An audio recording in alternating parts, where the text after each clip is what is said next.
Hello everyone and welcome back to our channel. In today's video, I'm going to show you how to add products to your wish list on Amazon. So without any further ado, let's get into it. At first, open your preferred web browser and search for Amazon.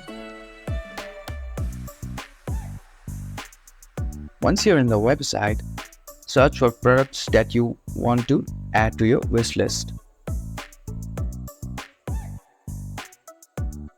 Once you find the product you want to add to wish list, you can see a heart-shaped icon. Click on it to add to your wish list.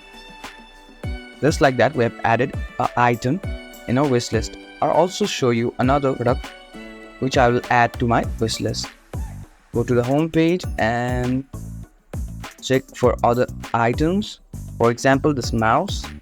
Similarly, scroll a bit and you can see the heart-shaped icon. Click on it and it's added to my wish list. So to check your wish list, click on your profile and you can see list option. Click on it